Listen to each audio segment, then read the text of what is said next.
হাফিজর যে গুরুত্ব মৌলানা সাহেব হয়ে গেছেন যে ও আসরের দিনও মা বাপর মাতা অতটুক মানে যেভাবে তাজ ফরাই দিবা, তো আমরা যদি আশা করি আমরা ওইটা করতাম তো হাফিজও বানানি দরকার।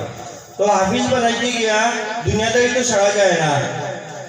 এটা খুশির কথা। এবার আমরা ইয়ত দেখছি যে ডাক্তারি, আমি ভিডিও দেখছি ইউপির একটা মনোয়ার জামাপুরি একজন ইয়ে আসুন সাইজন হাফিজ ডাক্তারি চান্স পাইছেন মার্শাল্লাহ।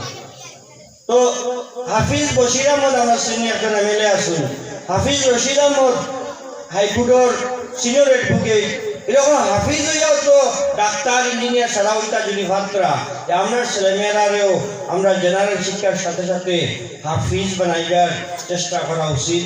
আপনারা দোয়া করবো, আমি আমার একমাত্র একটা ছেলে আরও হাফিজ বানাইতে নিয়োগ করছি, আর আপনারাও চেষ্টা করবা।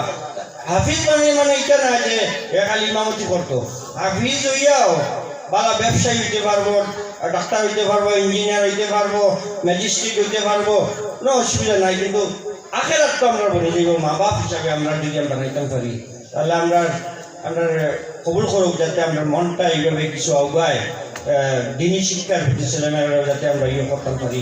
আর আপনারা যারা দিচ্ছেন আলহামদুলিল্লাহ বেশ ভালো, আরও যারা দিতে চাই যদি পরবর্তীতে দিতে পারবো আর কি।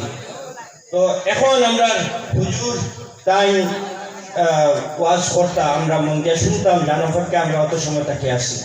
আমার এই যে কতজনে যে ফোন করছেন স্যার কোন সময় আলিয়া মোর্চাবে, কানে কোন সময় দেওয়া হইব, কানে কোন সময় দেওয়া হইব। এখন আপনারা একটা অনুমতি লইতাম সেইয়া, আপনারা তো বহু সময় অপেক্ষা করছেন, 11:22 হয়েছে, আমরা কিন্তু অ্যানাউন্সমেন্টও কইছি 11:30 শেষ, আর 11:30 তো হুজুরের শুরু কতরা। আপনারা মত আসেনি? মত আসেনি আপনারা? ইনশাল্লাহ